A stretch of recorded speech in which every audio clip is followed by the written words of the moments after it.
Clara woke up the next morning feeling different. Not because the world outside had changed, but because something inside her had changed permanently. She didn't sleep properly after what she overheard. Her aunt's voice kept replaying in her mind again and again. The documents are already in my name. By the time she realizes, it will be too late. Those words didn't feel like random conversation anymore. They felt planned, dangerous. For the first time since her father died, Clara wasn't just grieving. She was observing, watching everything more closely than before. Even the smallest things now felt suspicious. The way her aunt walked around the house. The way she spoke on the phone quietly and stopped talking when Clara entered. The way her cousins avoided mentioning anything about her father's belongings. It all felt connected now. But Clara said nothing. Not yet. She understood something important. If she acted too soon, she might lose the only chance she had to understand the truth. That morning, her aunt called her again. "Clara." Her voice was sharp as usual. "Come here." Clara walked slowly into the sitting room. But this time, her eyes were different. She wasn't just looking down anymore. She was watching, studying. Her aunt handed her a bucket. "Go and clean the backyard properly. Don't leave anything behind." Clara nodded immediately. "Yes, Auntie." But inside, she was analyzing everything. Her aunt didn't notice the change in her.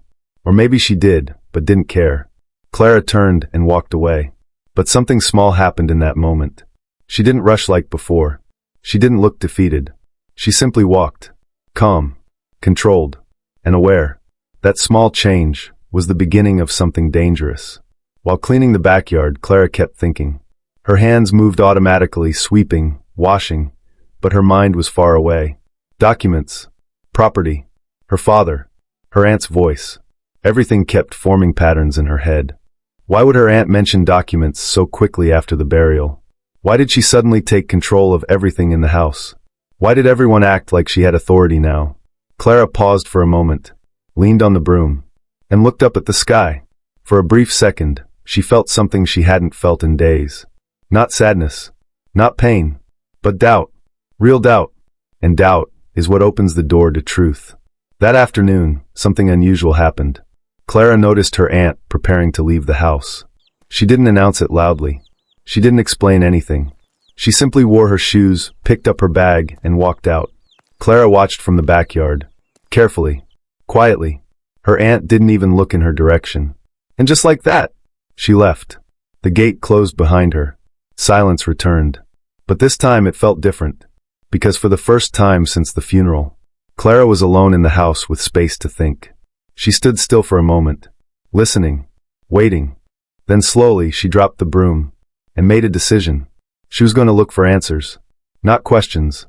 Answers. Clara moved carefully into the house. Every step slow, controlled. The sitting room was empty. The TV was off. No noise. Just silence. She stood there for a moment, listening to her own breathing. Then she moved, slowly, toward her father's room. The room she hadn't entered properly since everything happened. Her hand stopped at the door. She hesitated. For the first time in a long time. She felt fear. Not of people, but of truth. Still, she pushed the door open. The room smelled like him. That familiar scent hit her immediately. And for a moment, she froze. Her chest tightened. Her eyes stung slightly. She almost turned back. But she didn't. She stepped inside. Everything was still there. His bed, his chair, his wardrobe. But something felt wrong. The room didn't feel untouched. It felt disturbed, like someone had already searched through it. Clara moved closer to the wardrobe slowly. Her heartbeat was rising now. She opened it. Most of his clothes were gone. But at the back, hidden behind old items, was a small box. Clara stared at it for a moment, then slowly pulled it out. Her hands were shaking slightly. She didn't understand why, but she felt it. This box mattered. She sat on the floor and opened it carefully. Inside were papers, old documents, bank slips, and a sealed envelope. Her father's handwriting was on it. For Clara, do not open until it is necessary. Clara froze, completely still. Her breathing stopped for a second. Her fingers hesitated over the envelope. Her heart started beating faster. Because now, this wasn't just curiosity anymore. This was something serious. Something her father had intentionally hidden, and left only for her. Slowly she broke the seal, and opened it. And what she saw inside was only the beginning of everything changing. Clara sat on the floor, the sealed envelope still trembling in her hands. For a moment, she didn't open it. It felt heavier than paper, heavier than grief, like whatever was inside had been waiting for her for a long time. She took a deep breath. Slowly, carefully, she opened it. Inside was a folded letter. Her father's handwriting. Clara recognized it instantly. Her hands shook as she unfolded it, and she began to read. At first, her eyes moved slowly, carefully, then faster. Then she stopped completely, because the words inside were not just emotional. They were warning her. Her father wrote that in the months before his death, he had started noticing changes. Small things at first. Unusual conversations. Pressure from certain family members. Questions about property. Questions about documents. Clara's heart tightened as she continued reading. Her father had mentioned one name repeatedly. Her aunt. Auntie Beatrice. Clara's grip on the paper tightened. She forced herself to keep reading. Her father explained that he had started separating important assets. Not everything had been left in one place. He had done it carefully, secretly, because he didn't fully trust the situation around him anymore. Then came the line that made Clara's entire body go cold. If anything happens to me suddenly, do not immediately trust my sister with everything I own. Clara froze. Her eyes stayed on the sentence for a long time, reading it again and again, as if it might change. But it didn't. Her father had written it clearly, deliberately, as a warning. Clara's breathing became uneven. Her mind started racing. This wasn't just grief anymore. This wasn't just family confusion after death. This was suspicion. From her own father. She continued reading. Her father explained that there were accounts, assets, and documents that were meant for Clara's future, education, security, a life he had planned carefully for her. But there was something else. He wrote that someone had been asking questions about those assets before his death. Too many questions, too quickly, and it made him uncomfortable. Clara's hands trembled harder, because now the pieces were starting to connect. The conversations she overheard, her aunt's sudden control of the house, the way everything shifted immediately after the burial. It wasn't random. It was planned. She reached the final part of the letter, and her breath caught again. Her father wrote that if Clara ever felt unsafe or confused, she should look for a hidden key and a bank card he had kept aside. Things he did not want anyone else to find easily.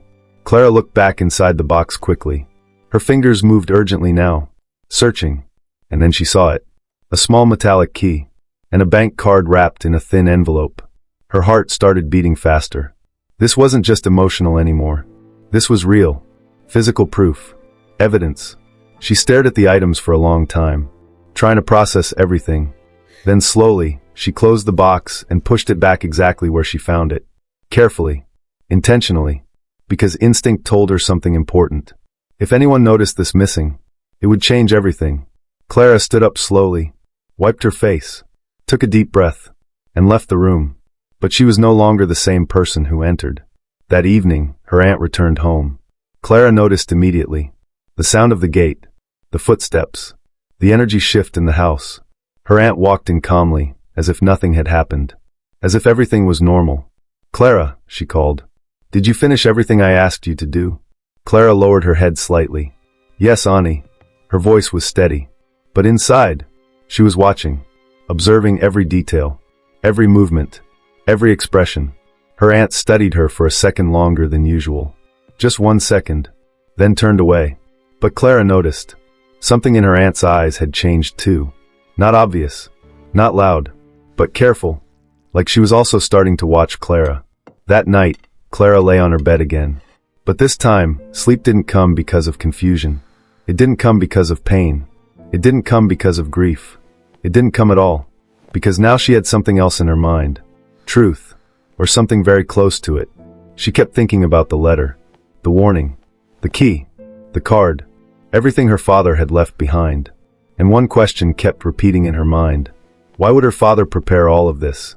If everything was normal? Her eyes slowly narrowed in the dark. And she whispered to herself, "I need to understand everything." But this time, it wasn't a question. It was a decision. And somewhere in the house, her aunt was still awake too, unaware that the silence she thought she controlled had already started to break. Clara woke up before dawn, not because she had slept well, but because she hadn't really slept at all. Her mind stayed active through the night, replaying every word from the letter again and again. If anything happens to me, do not immediately trust my sister. That sentence alone changed everything. But now Clara wasn't just thinking. She was planning. Carefully. Quietly. For the first time since her father died, she wasn't reacting emotionally. She was thinking strategically. She waited in bed until she heard movement in the house. Her aunt was awake. Her cousins too.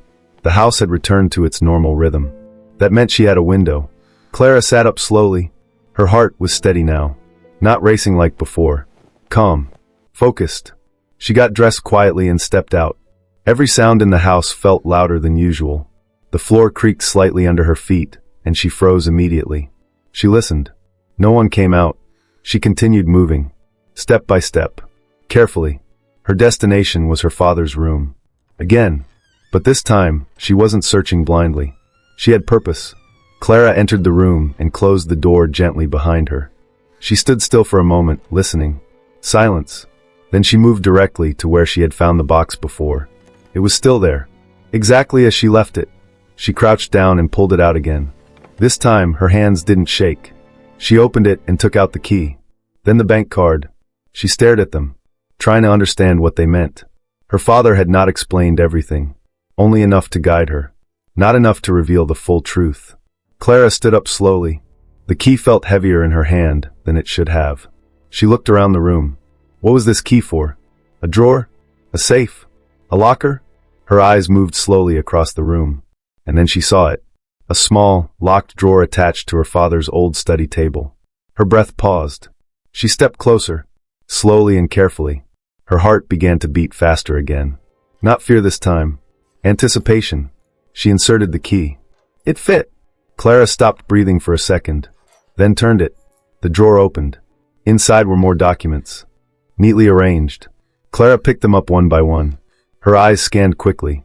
Property papers, bank statements, and something else that made her pause. A document showing transfer requests that had not been completed. Her father's signature was there. But next to it, there were other markings. Delays, blocks, irregularities. Clara frowned. She didn't fully understand everything she was seeing, but she understood enough. Something had been interrupted. Something had been stopped before it was completed. And then she saw another paper. A note written by her father. Short. Urgent. If anything happens suddenly, ensure Clara is not kept in ignorance. There are people who may act faster than she realizes. Clara's grip tightened again. People. Not just one person. Her mind immediately went back to her aunt. But now there was doubt. Was it only her aunt? Or others too? Before she could think further, a sound came from outside the room. A footstep. Clara froze instantly. Her breathing stopped. She quickly pushed the documents back into the drawer and closed it. Her hands moved fast but controlled. She locked it again, then stepped back. Her heart was now beating hard. The door handle outside moved slightly. Someone was trying to open it. Clara's eyes widened. She stepped away from the table immediately. The door slowly opened. Her aunt stood there. Silence. For a moment, neither of them spoke. Clara forced herself to stay calm. Her aunt's eyes scanned the room slowly, then landed on Clara. "What are you doing here?" she asked. Her voice was calm, but different, sharper. Clara swallowed. I was cleaning, Auntie." A pause. Her aunt studied her face. Longer than necessary. Then she stepped inside the room slowly, looked around again, then back at Clara. "Cleaning this early?" Clara nodded quickly. "Yes, Auntie. I couldn't sleep." Another pause. The tension in the room became heavier. Then her aunt finally nodded once. "Finish quickly and leave." Clara lowered her head. "Yes, Auntie." Her aunt stood there for a moment longer, watching, then turned and left. Clara remained still until the footsteps faded completely. Only then did she exhale slowly. Her hands were slightly cold, but her mind was sharper than ever. That was not normal. Her aunt hadn't just walked in randomly. She had checked, watched, searched, and now Clara knew something important. Her aunt was also starting to suspect something. Clara looked at the closed drawer again. Everything inside her was telling her the same thing. This wasn't just about inheritance. This was something deeper and dangerous. She left the room quietly, but now there was a new weight inside her chest. Not fear, not confusion, but urgency, because whatever truth was buried here, she was now too deep to turn back. And somewhere in this house, her aunt was no longer just watching. She was also waiting.